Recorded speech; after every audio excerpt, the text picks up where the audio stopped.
Tonight's now in session. The Honorable George Strickland presiding.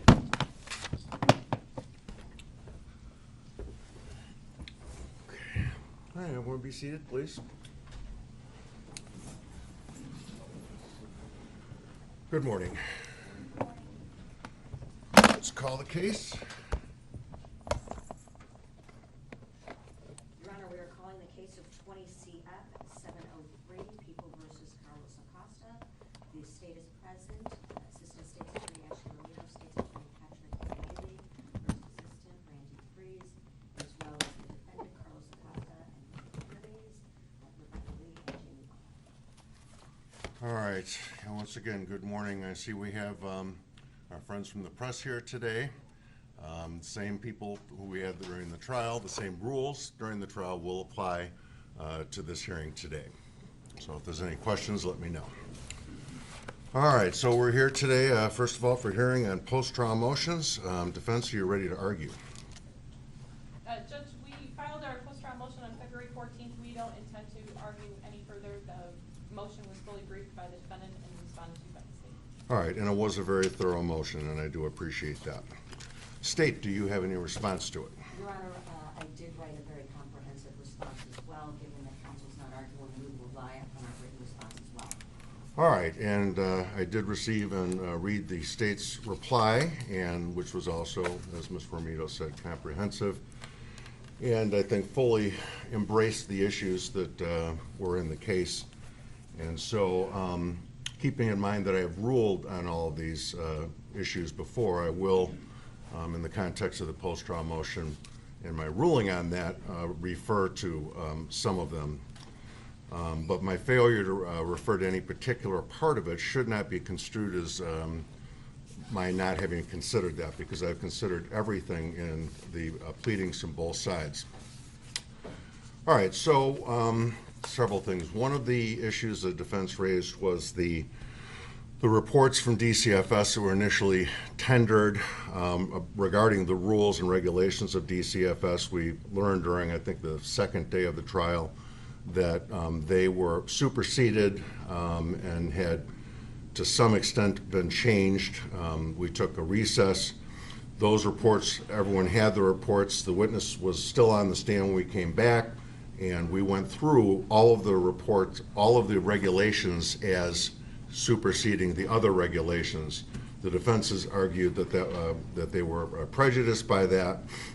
I find the defense was not prejudiced by that because in going through in detail all of the changes, and I use the word changes liberally, there really weren't many changes. They were almost exactly the same, and we went through every single one of them. So I find there was absolutely no prejudice at all from the initial tender of the regulations that were older.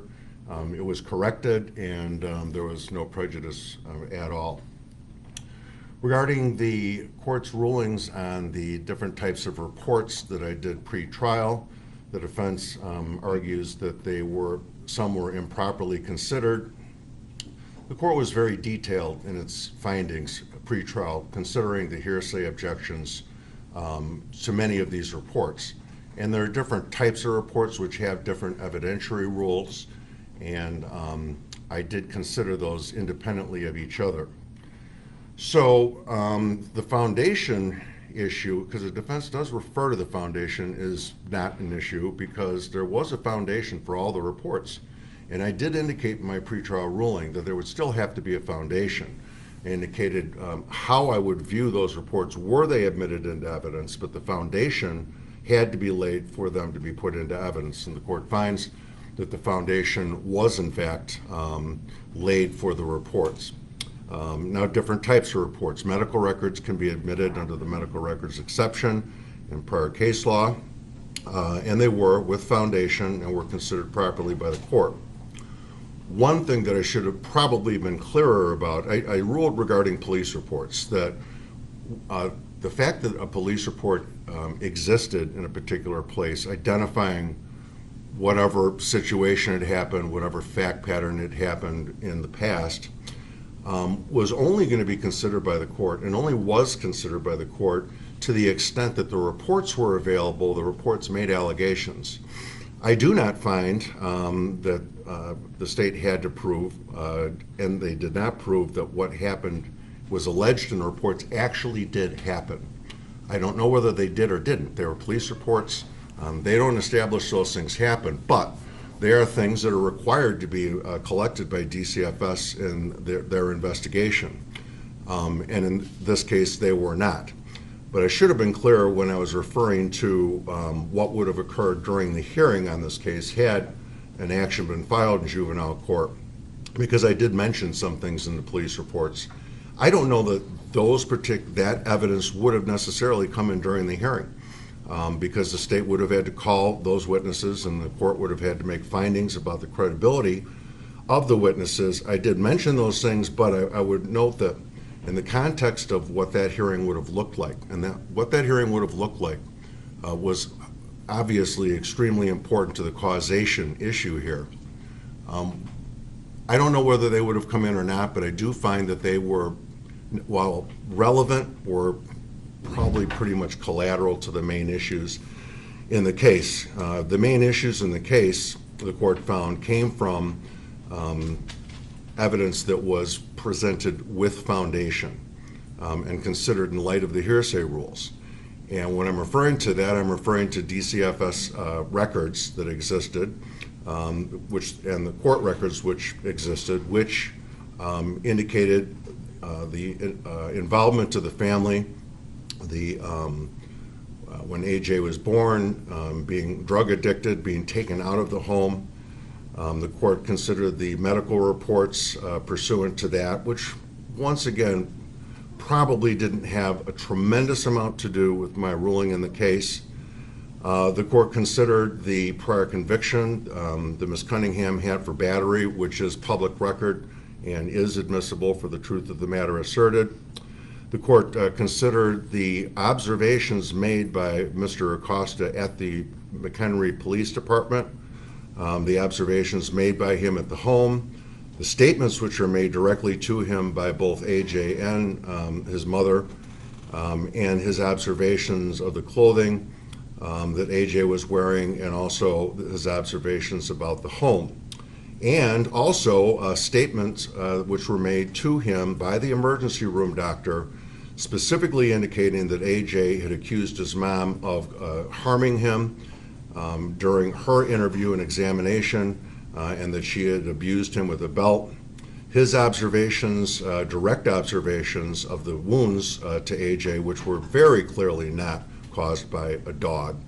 And because of the size of the injuries, the location of the injuries, the pattern of the injuries would have been physically impossible for a dog to have done.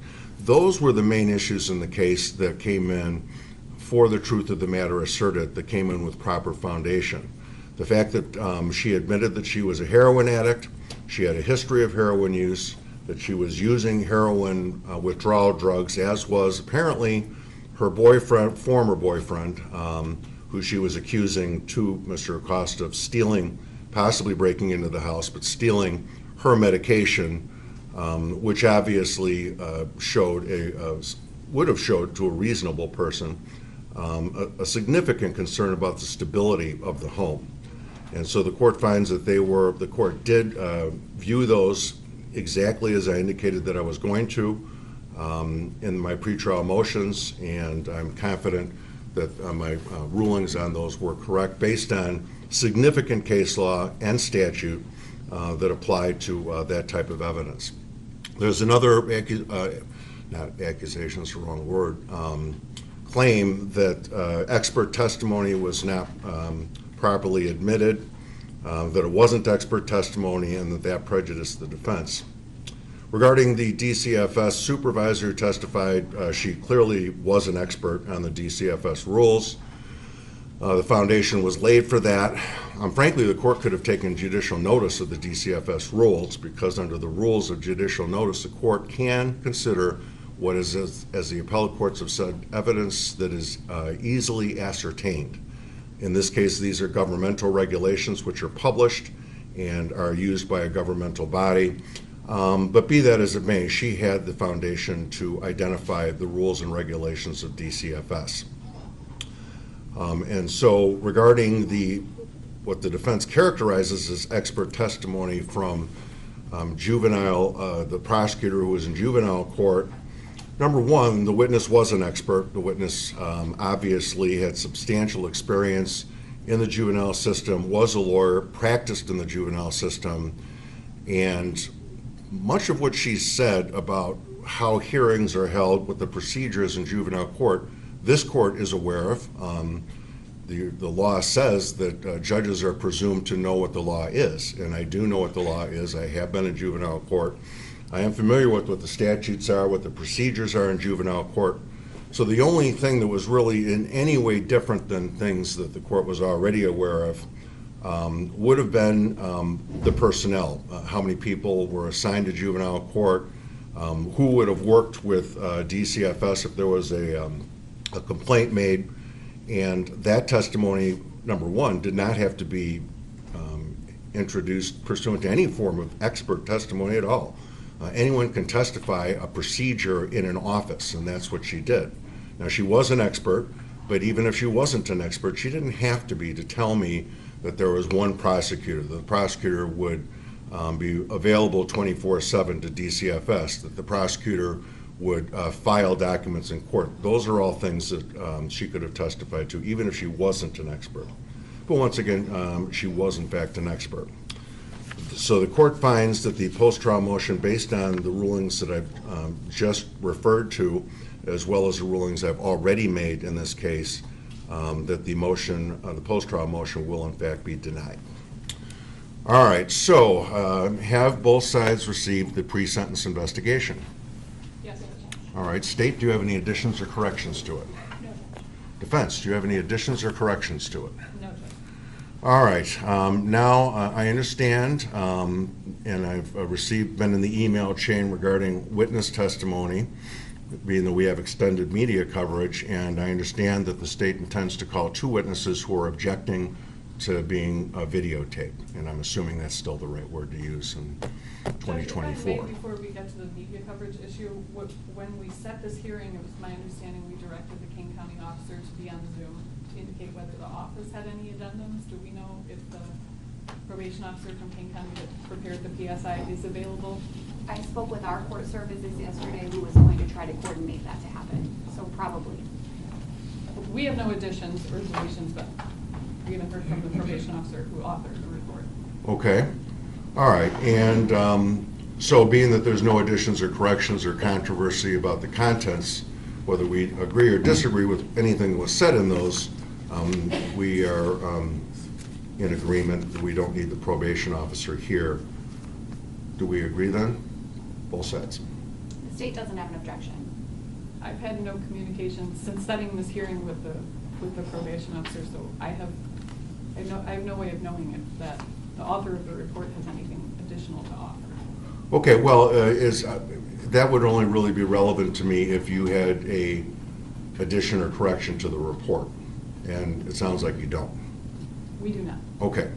All right, so a couple of things regarding State. Would you please identify the the 2 people who I understand are objecting to being videotaped? Yes, Judge, we are seeking to call 1 witness for live testimony, which would be Monica Zimron from the Office of the Inspector General. Okay. She is objecting to media coverage. All right. And then the other one involves a victim impact statement from a family member. Okay, and has she prepared that victim impact statement in writing? Yes.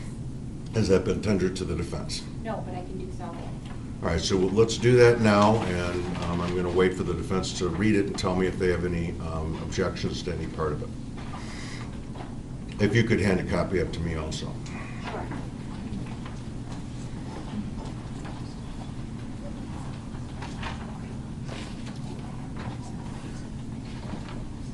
There are 2 victim impact statements. The other one, she was not seeking to present on her own. She was just going to have somebody from our office read it. So it's not a extended media issue, but I can provide the court Okay, copies of both. and that's fine. So the other victim impact statement would be presented in open court? In open court, but read by Mr. Keneally. Okay, and that's fine. Defense, do you need a minute? I'm going to give you any time you need to look at these victim impact statements. Judge, our objection to the victim impact statements doesn't relate to the media request. Our objection is that the charge or charges of which Mr. Acosta was found guilty don't qualify under the statute for the victim to offer a statement. All right, so if you could further identify how they don't conform to the statute. 725 ILCS 120/6, which addresses a victim's right to be heard, specifically indicates in any case in which a defendant has been convicted of a violent crime, and then provides the conditions under which a victim impact statement can be offered. This crime is not a violent crime. Okay, state response. I've got this. Our response is that it does fall under the violent crime. 725 ILCS 123 subsection C6, where it would illuminate where this would fall into a violent crime, and that we're looking at 2 misdemeanors that ultimately resulted in death and/or great bodily harm. So it is codified where it falls under the violent crime. Because and they're not misdemeanors. They're not, but that's part of the statute. So we're not saying necessarily the forcible felony under the child endangerment, but anything under 9A, and I would specifically state no, they're not misdemeanors, but they're enhanced misdemeanors based upon the death and great bodily harm. And the spirit and the body of the law of 725 ILCS 120-3, which is the codification of our Constitution with respect to the Victims' Bill of Rights, I believe falls under it. All right, and defense, do you have anything to add? Yeah, C6 is a subsection of the definition statute under rights of crime victims, and C6 explicitly reads any misdemeanor which results in death or great bodily harm to the victim. Right. This is a class 3 felony. That I would submit to the court that is not applicable. So the argument would appear to be a misdemeanor involving death or great bodily harm would be permissible, but a felony, which is obviously more serious, involving death or great bodily harm would not be covered by the statute, which I think is counterintuitive.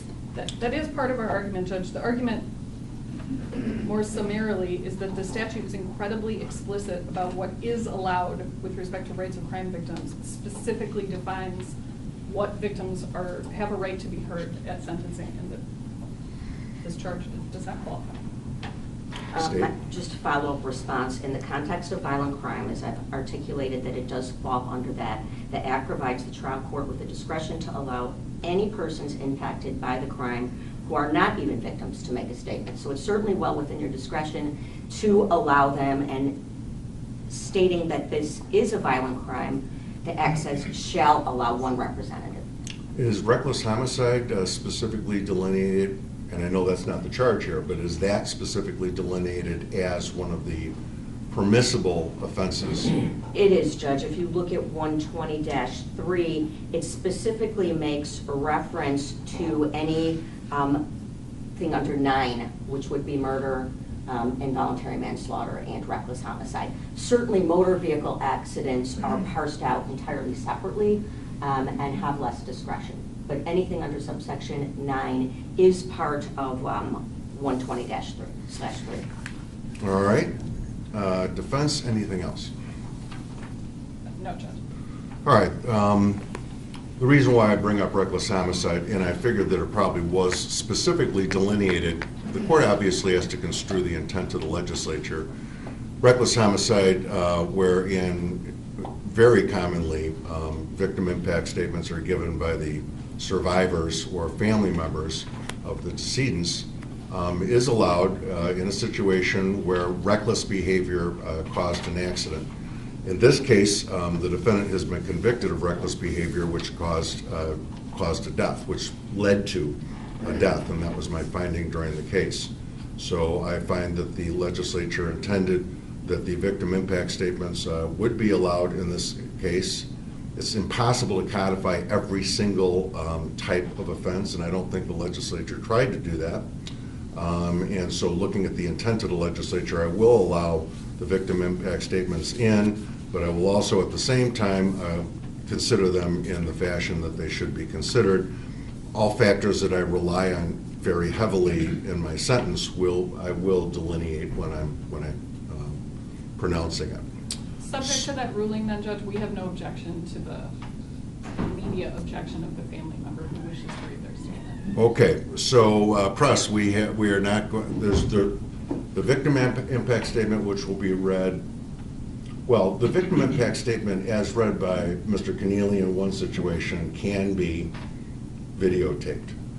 The Inspector General's testimony on the witness stand will be not videotaped.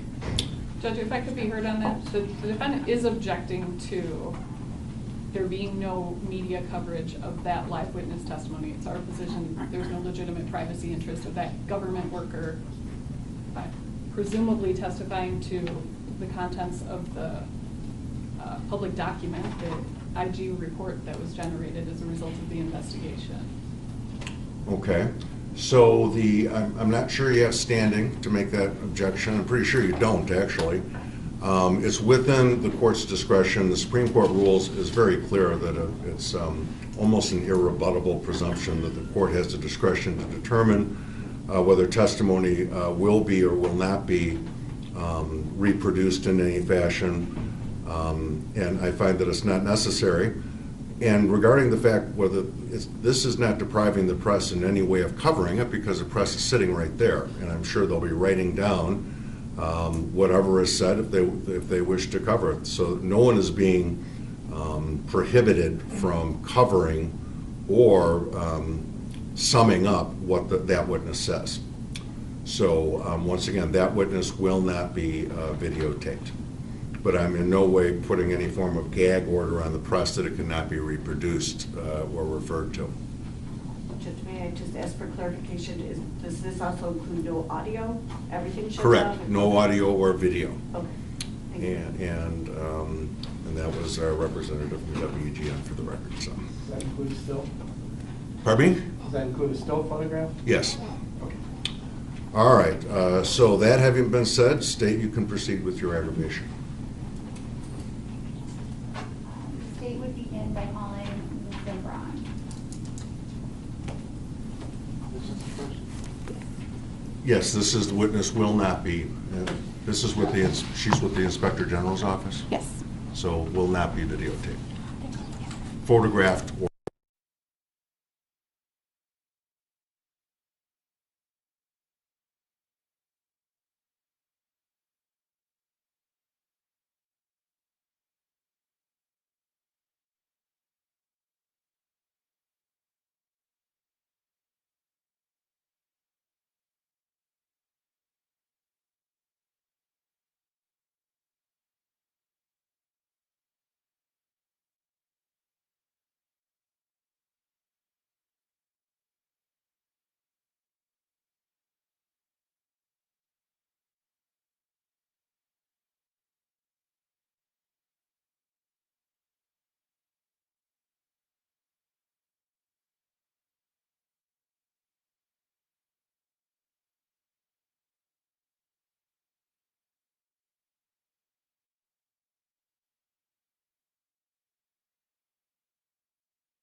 request.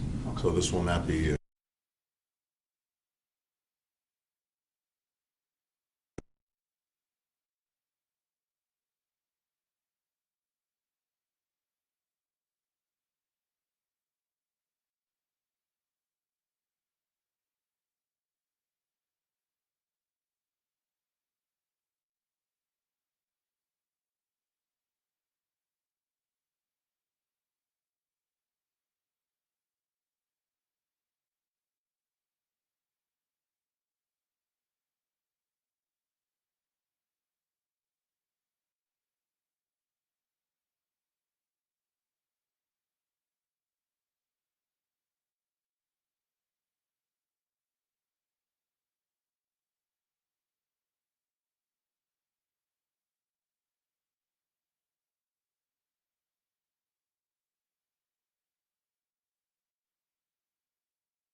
Last name Hughes, Hughes. She is the grandmother of AJ Freund. AJ Freund was my grandson. He was loved very much by all of us. The tragedy of what happened has left me numb. I lost my job after 27 years as I'm still unable to function properly as I used to. I have flashbacks and nightmares every day, and I don't know when I will stop crying for him. At birth, he had a foster mom, due to his being born with heroin in him. DCFS and Carlos Acosta had the history of AJ's parents, and when police, doctors, and neighbors called and told them their concerns that a follow-up should have been done, yet nothing was done. The children had no jackets and pants when the police were called about Joanne's medicine being stolen.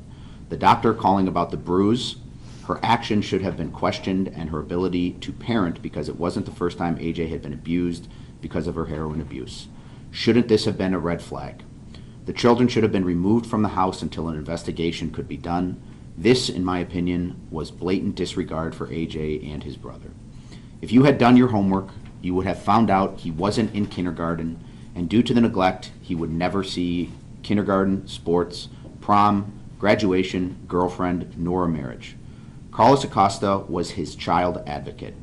DCSF, Department of Children and Family Services. You had the opportunity to take action and do the right thing. You had the training. Why didn't you follow up with the doctor and police? Why didn't you go through the house? If you had, you would have found the lock was on the outside of AJ's bedroom door. I didn't have any control over the situation, and I wasn't welcome at the house nor in their lives. Joanne kept us away from the kids. We were all estranged from AJ. One of the reasons was because I took custody of her oldest child due to her drug abuse. My daughter was once a beautiful woman until she started doing drugs in her early 30s. I have been mentally abused on social media by people that didn't have history nor the details of AJ's life. I wasn't allowed to be with AJ or his brother. The gossip and accusations have caused me to be antisocial, depressed, and lost. I am devastated by the loss of my grandson and will never be the same again. Thank you. State, do we have any more evidence in aggravation? We do not. Okay. State rests in aggravation. Defense, do you have any evidence in mitigation? No, Judge. All right, Mr. Acosta, you have the opportunity at this time, if you wish, to make a statement to the court prior to me sentencing you. Is there anything you wish to say? Yes, Your Honor. Okay. Keep your voice up, okay? I will, sir. A day does not go by where I do not regret and feel remorse over the loss of AJ. I am truly sorry for the pain that I have caused AJ's family. I'm also very sorry for the pain that I have caused my family, my community, and my colleagues in the child welfare profession during the past 5 years that this case has been pending. I am not the lazy, uncaring monster that Patrick has portrayed me to be. I am a social worker. I have lived in and served my community for the last 20 years. I have served as a volunteer, I have served as a professional, I have served as an appointed official, and I have served as an elected official. That being said, I do accept responsibility for my role in this tragedy. All I can ask for today is leniency from the court, the opportunity for redemption for my community, and forgiveness from my God. That's all I have to say, Your Honor. Thank you, sir. Arguments in aggravation, or arguments regarding sentencing. Before we begin, court found the defendant guilty of 2 counts of endangering the life of a child. What count of those 2 is the state asking that I enter judgment on? The endangering. Pardon me? The endangering. The Oh, endanger- I'm sorry. That's count 1 or 2? Count 1. Count 1. All right, based on the 1 Act 1 crime rule, the court will enter judgment on count 1. Count 2 merges into count 1. All right, so state, you may argue. Thank you.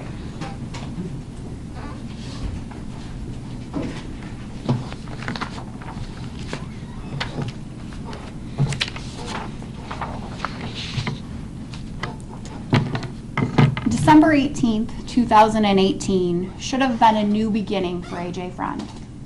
It should have been the day that he was escaping his house of horrors and his monstrous parents. It should have been the day that he got a fresh start, because now everyone knew.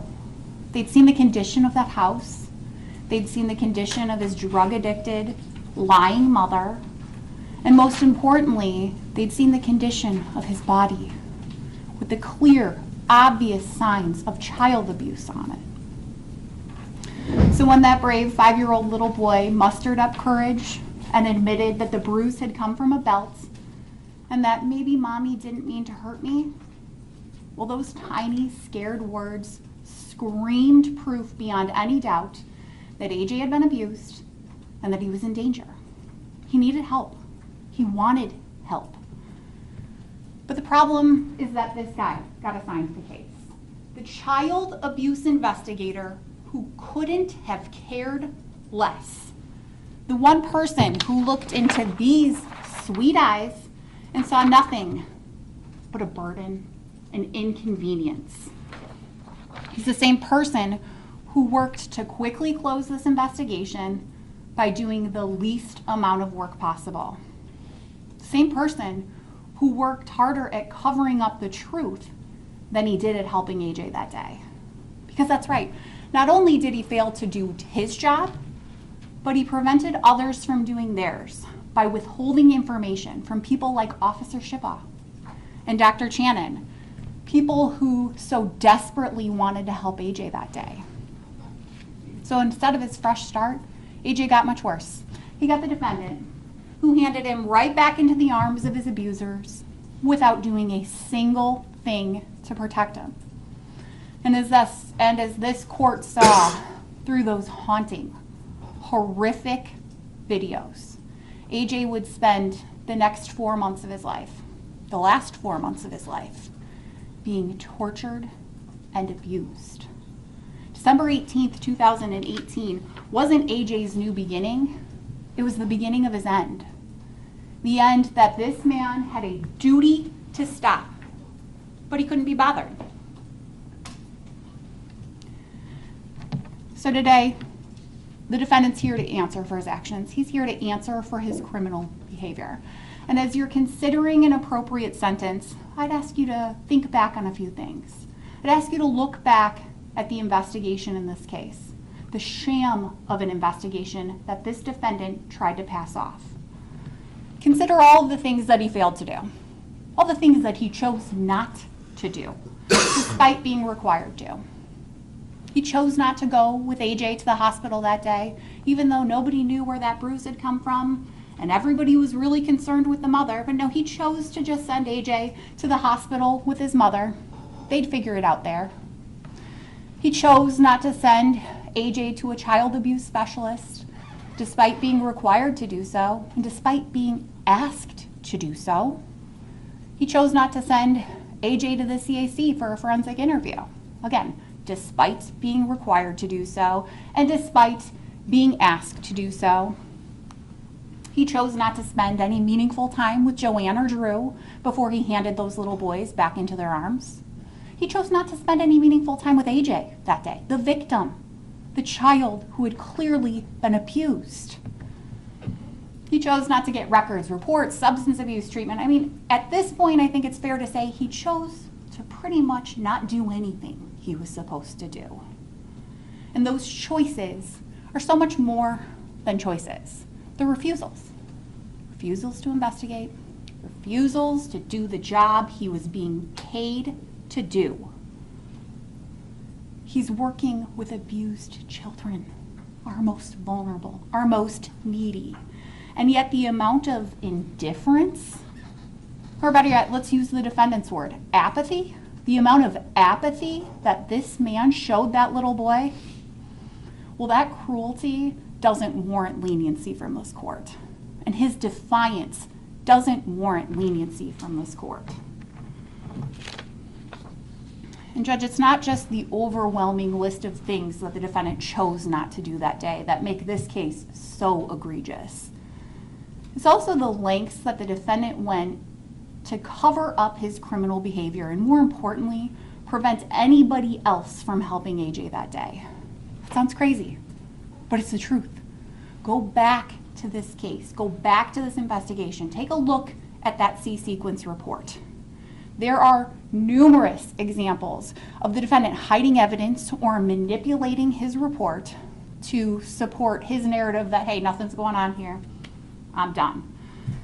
Look in there how in places where he's supposed to be summarizing the case, summarizing the evidence, he's routinely leaving out, maybe mommy didn't mean to hurt me, and that this was caused by a belt. Most important information we have, and it's buried in his report. You know what's not buried, and you know what's mentioned time and time and time again is, Lucy put her paw on me. The doctor said it could have been a football. That's in there repeatedly. But no, maybe mommy didn't mean to hurt me. This was caused by a belt. Buried. He also leaves out that Dr. Shannon says, I stopped this interview because I'm not a forensic interviewer. This kid needs to be interviewed. Send this kid to the CAC. It's not in there. You can look. It's not in his report. It's in Dr. Shannon's reports and the documents that she sent back to him, but it's not in there. Same thing, child abuse specialist. Dr. Shannon, he'll write again and again, she's not a forensic doctor and she doesn't know how this could have happened, but he doesn't put in there, she thinks this child needs to go and be seen by a child abuse specialist. It's just not in there. Why not? It's the most important information we have, and it's not in there. Well, Judge, I think by now we all know why. Because if he put those things in that report, then he'd be required to do them. And he's just not going to do anything he doesn't want to do. We've learned that. And you know, the same thing conveniently happens with Officer Shipaw. Remember, Officer Shipaw calls the defendant after AJ went to the emergency room that day. She's a police officer investigating a crime, and she's following up with the defendant. He should have been following up with her, but that's okay. She calls over, hey, what happened in the emergency room? And you heard her testify to it from the stand, and it's blatantly in her report. You can go back and look.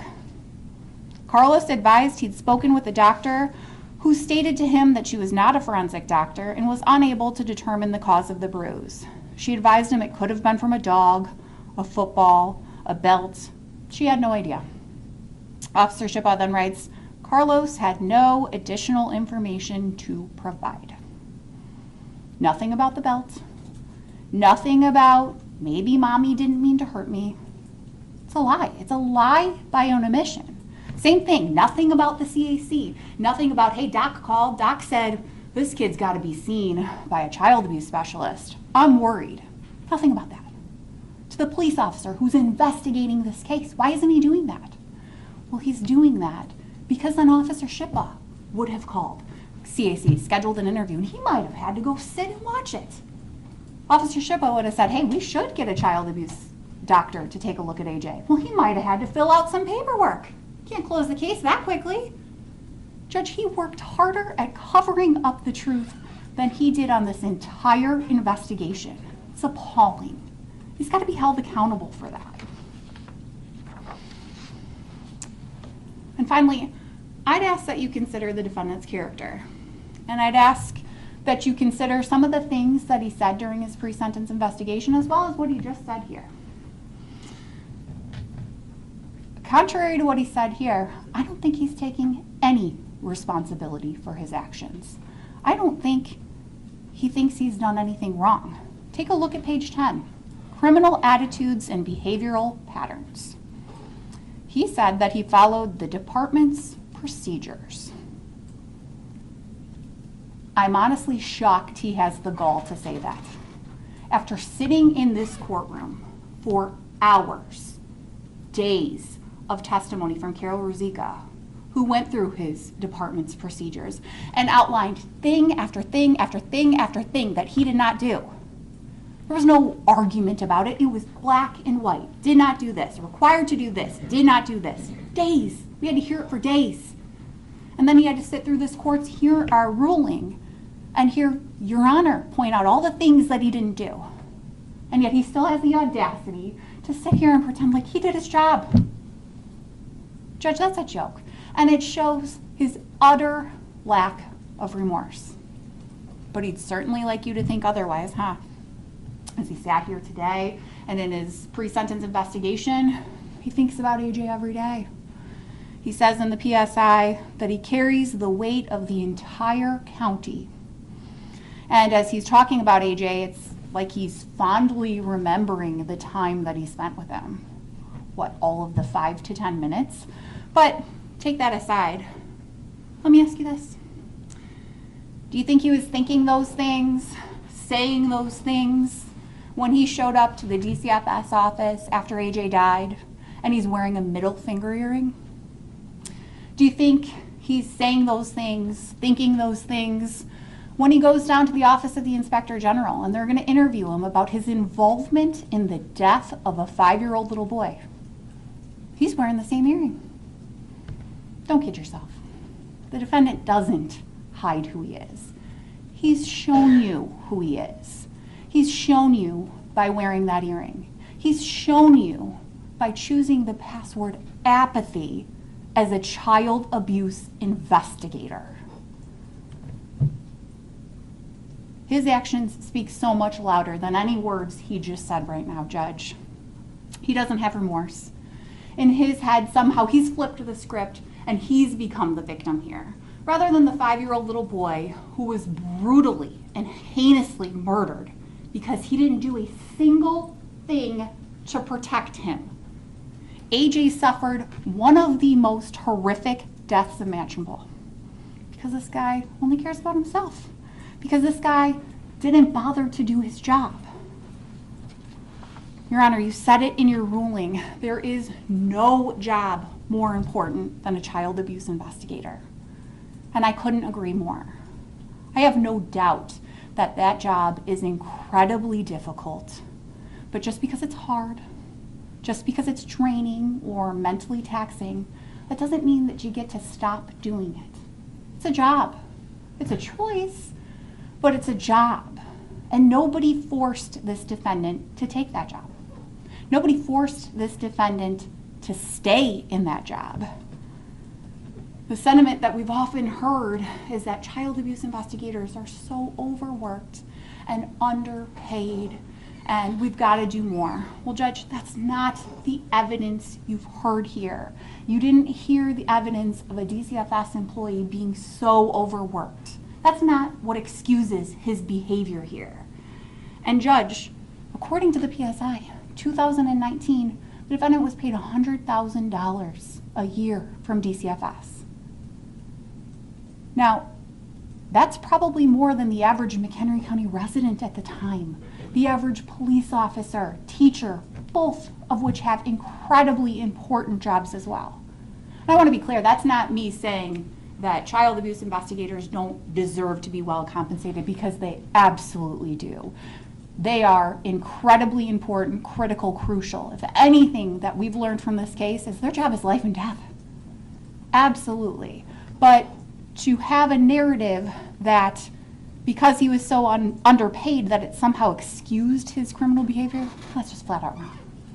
This is not the case of the underpaid and overworked DCFS employee.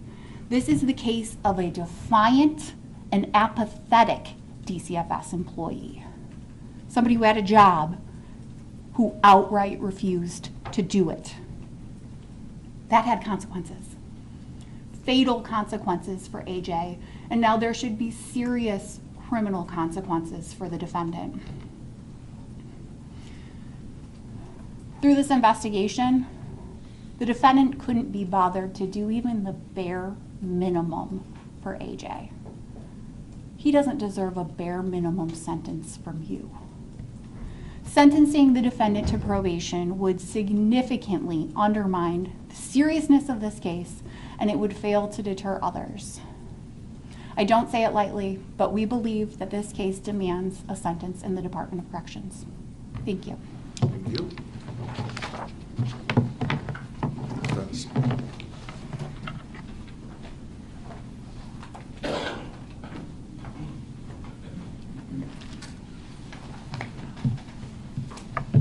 Judge, the state's argument sounded more like a closing argument at a trial than an argument at sentencing. The murder of AJ Freund was tragic. There is no dispute about that. The state's argument this morning, though, is inflammatory and designed to prey on the emotions of the court. There is very clear direction in the statute about what we are to do here. And the state's argument leans into the actions of the defendant, the omissions of the defendant. It was a refusal to investigate. That's why this court found Mr. Acosta guilty. We're not here for the verdict. We're here for sentencing. We don't dispute the devastating circumstances of AJ's life after the investigation at issue or his tragic death. But the fact of AJ's death was inherent in the crime. It is inappropriate to be arguing that factor with respect to sentencing. 4 months before AJ was murdered, Carlos Acosta was tasked with investigating his mother. This court found that ultimately he refused to investigate. He did not avail himself of the resources around him. We're not here to relitigate the case, nor should we be here to inflame the court's passions over the circumstances of the death, nor are we here to examine the questionable jewelry choices of Mr. Acosta at some point in 2019 or 2020. We're here, as the statute directs, to evaluate specific statutory factors in aggravation and factors in mitigation, and for the court to impose an appropriate sentence on Mr. Acosta. I would submit to the court that there are no relevant factors in aggravation, and perhaps that's why the state was lean on law in its argument. Of the list of factors in aggravation enumerated in the statute, any of them that could be applicable here are inherent in the offense with which Mr. Acosta was charged and found guilty. And because of that, they cannot be considered for purposes of sentencing. There are, however, a number of mitigating factors. We submit to the court that A7, defendant has no history of criminal activity and has led a law-abiding life, applies. The pre-sentence investigation is clear. Carlos has absolutely no criminal history whatsoever. In fact, the opposite is true. He spent his entire adult life and career trying to help people. He worked as a child protection worker with DCFS for cumulatively 20 years, more than 20 years. And in the times that he worked away from DCFS, he was a social worker at a hospital and executive director of the McHenry County Latino Coalition. This court should find that that mitigating factor applies. A8, the criminal conduct was the result of circumstances unlikely to recur. If for no other reason than the fact that Carlos has lost his job and his livelihood, the circumstances that led to this conviction, this investigation, cannot recur. The court should find that this mitigating factor applies. A9, the character and attitudes of the defendant indicate that he is unlikely to commit another crime.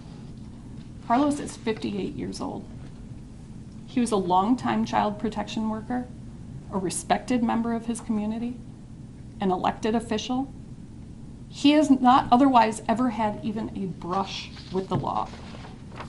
He recognizes the seriousness of the offense in these proceedings. The pre-sentence investigation, when examining criminal attitudes and behavioral patterns, includes verbatim quotes from Carlos. I think about AJ every day. AJ was a happy little boy with a brother. He was engaging and funny. I carry that every day. When he was asked how he would feel if the court were to place him on probation, he said, "I would be ecstatic." Carlos understands what is at stake. His character and attitudes most certainly indicate that he is unlikely to commit another crime, and the court should find that this mitigating factor applies. A10, defendant is particularly likely to comply with the terms of a period of probation. Carlos is a professional. He routinely worked within the court system. He served his community as an elected official. He has led a law-abiding life, and he has followed all of the orders of this court for going on 4 years while this case has been pending. The PSI includes the writer's opinion that no recommendation regarding conditions of probation were necessary because Carlos has been assessed a low level of need. Mr. Acosta is particularly likely to comply with the terms of probation should this court deem that sentence appropriate, and the court should find that that mitigating factor applies. After evaluating the lack of aggravating factors and the relevant mitigating factors, I also asked the court to consider the specific statute with respect to the sentences available to it. 730 ILCS 5/5-6-1 directs the court, shall impose a sentence of probation or conditional discharge upon an offender unless his imprisonment is necessary for the protection of the public, or probation would deprecate the seriousness of the offender's conduct and be inconsistent with the ends of justice. I would submit to the court that neither of these exceptions applies, and probation is an appropriate sentence. We are here today because in addition to his parents failing him, the system failed AJ Freund. Carlos Acosta is the only person other than AJ's own parents who will bear the brunt of that failure of the system. As a child protection worker, Carlos was tasked with making certain judgment calls. And in the course of this investigation related to AJ, he made some bad judgment calls. He made some serious omissions. He did not use the resources available to him. But I would submit to the court that he made these grievous errors as a harried, overworked DCFS employee, and not with an intent to cause harm. We understand that there ultimately was harm. This court has found that Carlos's refusal to investigate proximately caused AJ's death. We ask that the court take into account the high price that Carlos has already paid and will pay forever for that conduct, and impose a sentence of probation. And I submit to the court that that sentence is consistent with the relevant statutes, including the specific factors in 3.1 and 3.2 with respect to aggravation and mitigation.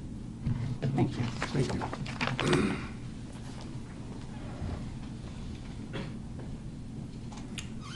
Prior to me entering and pronouncing my sentence to the assembled people in the courtroom, there are high emotions, I'm sure, on both sides of this case. I understand that, but I will not indulge any form of reaction to my sentence whatsoever. This is a court of law, and I will permit no form of action which would denigrate this court of law. You may agree or disagree. I'm sure people would disagree or agree with my sentence.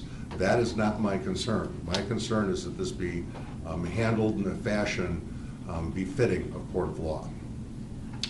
The court's considered the arguments of counsel, the testimony during the trial, the exhibits which have been admitted, the victim impact statements, the defendant's statement and allocution, pre-sentence investigation, and other arguments of counsel regarding sentencing alternatives. The court finds as follows. I will indicate many of the reasons for my ruling.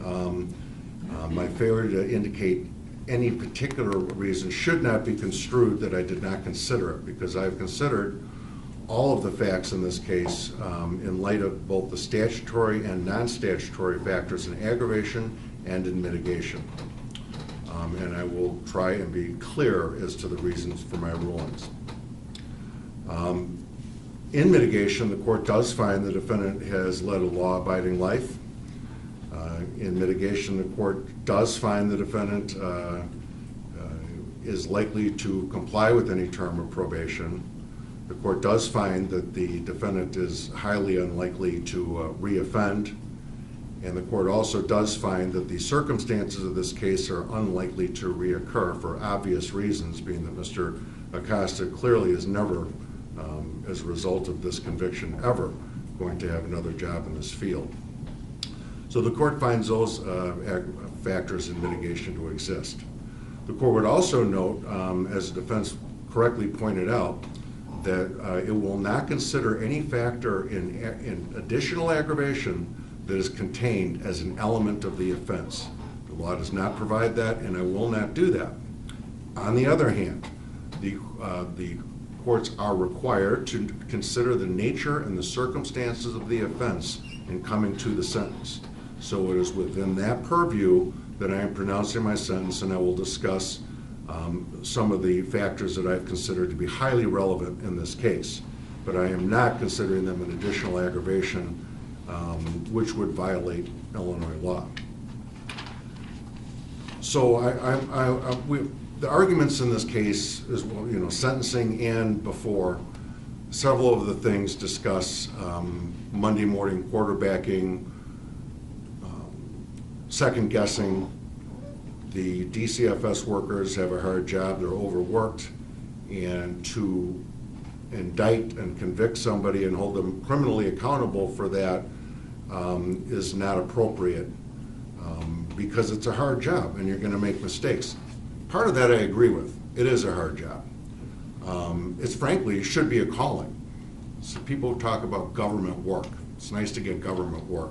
You can get a nice paycheck and good hours, and so government work has kind of become a misnomer, I guess. But this is the kind of job that requires a calling. I would also note that in my decision in this case, and I should have mentioned this before my ruling in the post-trial motion, as repelled as I was at the videotape and the documentary evidence of AJ's suffering, my revulsion of that had absolutely no impact on my finding of guilt, and will have absolutely no impact on my sentence. I will obviously consider the damage that was caused, because that's one of the nature and circumstances of this crime. So DCFS workers have a hard job. They are overworked oftentimes. What I would say to that in this case, it had nothing to do with this case. There's no evidence that Mr. Acosta was overworked, that he didn't have time to investigate this case, that it was cumbersome for him to spend and I'll phrase it as the few seconds that he spent on this case. I know it was probably a few minutes, but it seems like it was just a few seconds that he spent on the case. Because this was truly a willful refusal to investigate. And so DCFS being overworked had nothing to do with this case. Were there assets that were available from DCFS and from the McHenry County legal system and from child care workers throughout northern Illinois? Yes, substantial resources were available. Not used, of course, but were available. And frankly, much of the heavy lifting in this case would have been done by them. So AJ needed to be interviewed again in very great detail. Well, that would have been done by the McHenry County Child Advocacy Center in a victim-sensitive interview. So Mr. Acosta, while he could have been there, would not have had to have been there, but either way, that would have been one of the obviously crucial life-saving things that could have been done, which wasn't. Referring him to the forensic team of child abuse doctors and clinicians to evaluate AJ's injuries would have, once again, that would have been mainly heavy lifting, which was done by them. He would just refer them there. And frankly, he had in the past. He'd also used the Child Advocacy Center in the past. But that wasn't done. The heavy lifting of advocating for a guardian ad litem or litigating to take AJ out of the house would have been conducted by the McHenry County State's Attorney's Office. So while he would have contributed things to that, even that wouldn't have been the heavy lifting that is part of what we're supposed to do. So heavy lifting is something that never happened in this case, but it had nothing to do with DCFS being overworked. Did he know better? Was he trained better? Yes, we spent hours going through all of DCFS's regulations. Hours.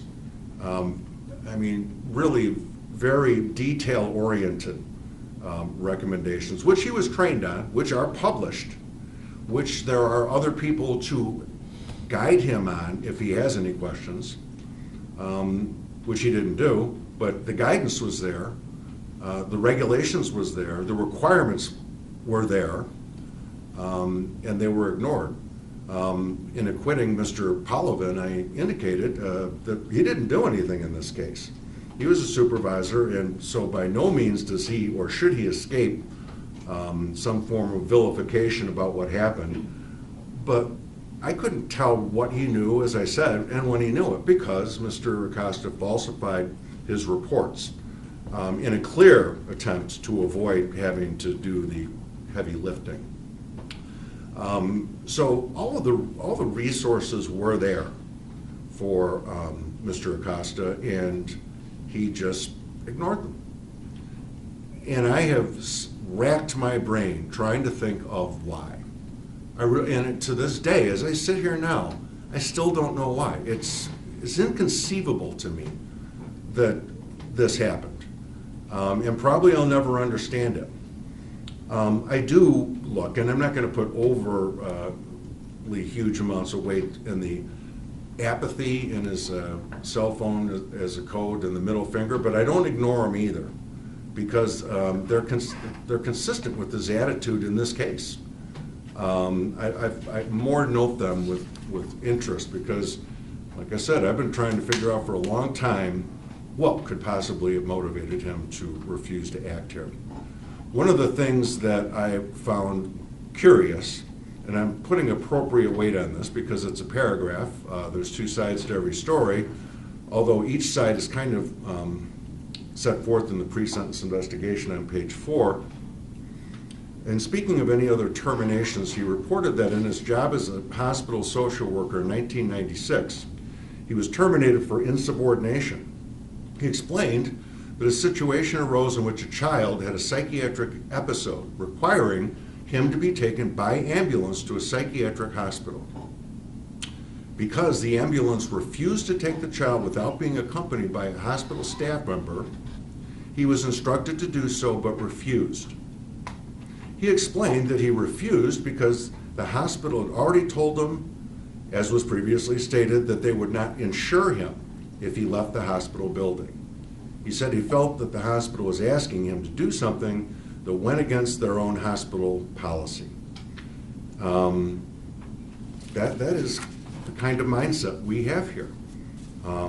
It makes it a little more clear to me that he was apathetic, not that his inactions should have needed fortification, but apathetic, but there is a little bit of a pattern that arises here that I see, and I do find that to be concerning. So yes, DCFS makes life-changing, life-saving decisions. It's what they do. It's what they're supposed to do. That's what judges do. That's what defense attorneys, prosecutors, police, child advocates, and medical personnel are supposed to do. It's part of our job. And we're going to make mistakes. And sometimes when we make mistakes, people suffer. And sometimes when we make mistakes, people die. And so there is a high bar for where there would have to be any form, or could be any form, of criminal sanctions as a result of performing or attempting to perform, or however you want to call it, our responsibilities to children and to the people who we service.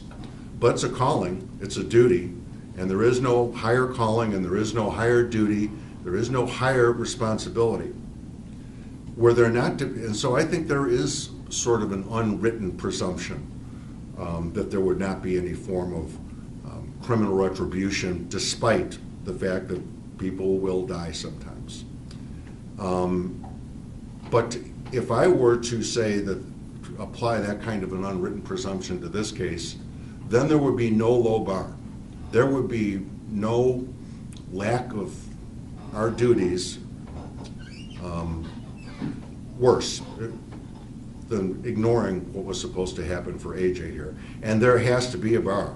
There is not immunity no matter what you do. There has to be some form of accountability when such a dramatic failure and refusal to act takes place. My ruling in this case was not based on my anger about AJ, and it was also not based on my desire to send a message, so to speak, to DCFS. That is not my job.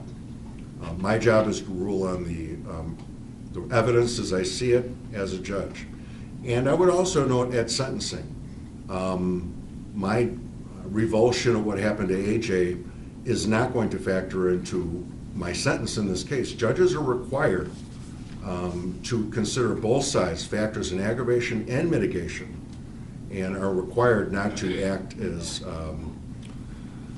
the ultimate form of retribution. My job goes well beyond that, and I intend to abide by my responsibilities. So in this case, what AJ deserved was a chance, and AJ deserved a happy life, and what AJ got was a shallow grave. And that is the nature and that is the circumstances of this offense. That's what happened. And yes, it was foreseeable. He was being abused by an unstable heroin addict who had a history of violence and a history of acting out and a history of disregarding rules. And so, despite the ramshackle house he was living in, despite the lack of appropriate clothing, despite the obvious injuries to him, despite the clearly unstable mother and the use of heroin in the house, despite his accusation, when AJ finally came forward and did the only thing a little boy could do, and that was to say that he was abused, society turned their back on him. DCFS turned their back on him. He was failed. And he's the one who suffered, and he suffered. And this was a process.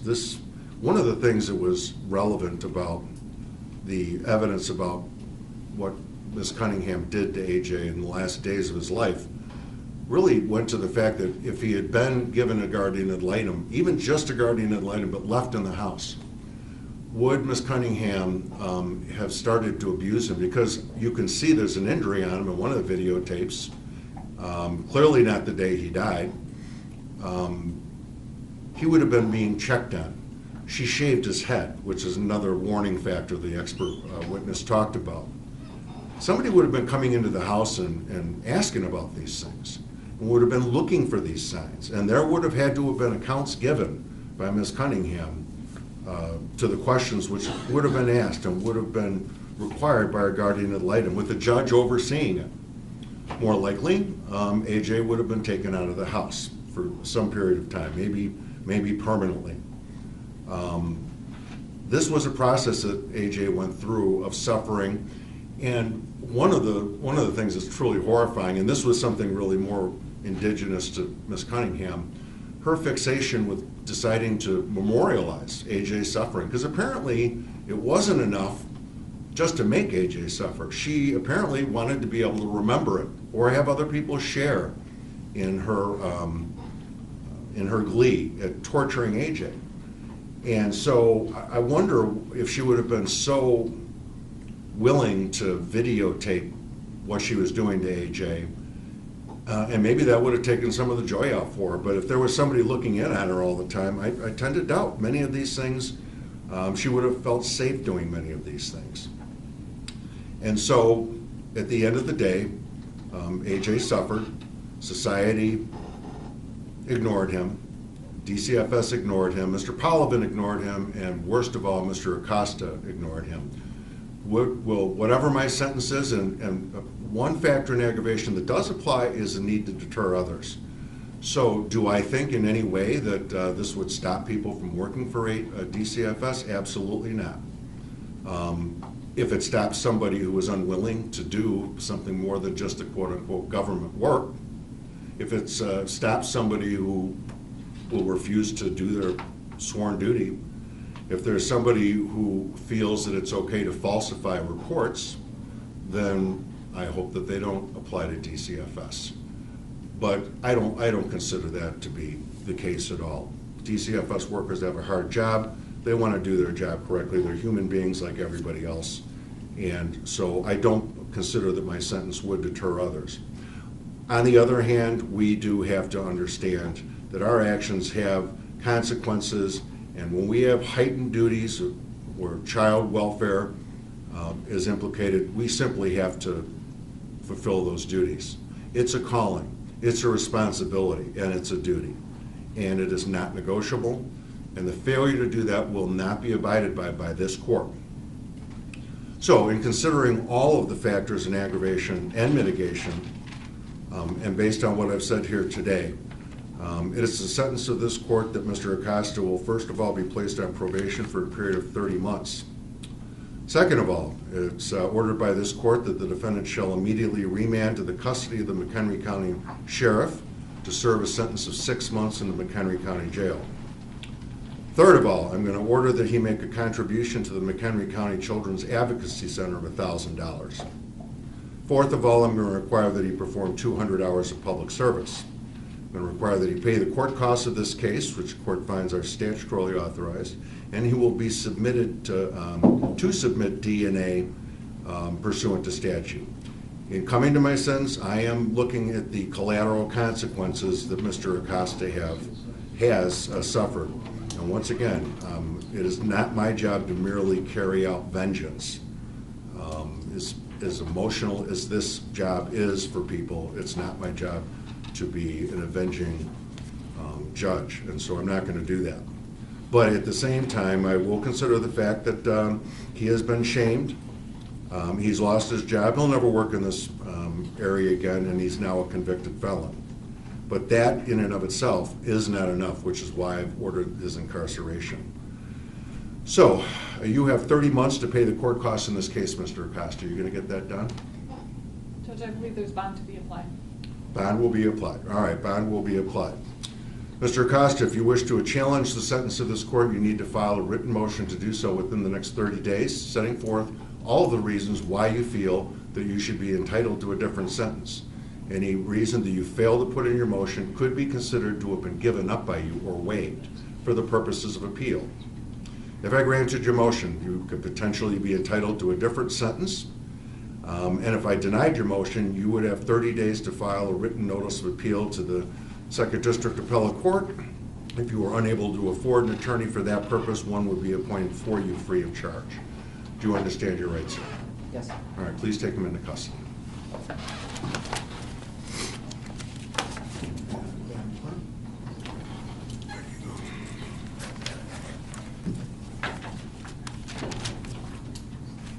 If there is a motion to reconsider, please notice it up and we'll proceed by Zoom unless there's any objection to that. Judge, I would ask that the court enter an order today allowing a contact visit in the jail so that we can discuss that with Mr. Acosta. I will order that.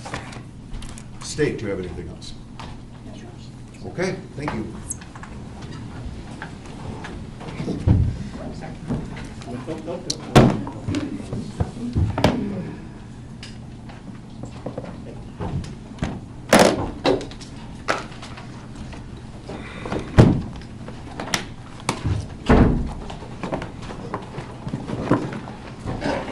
Court is adjourned, folks. Please orderly leave the courtroom.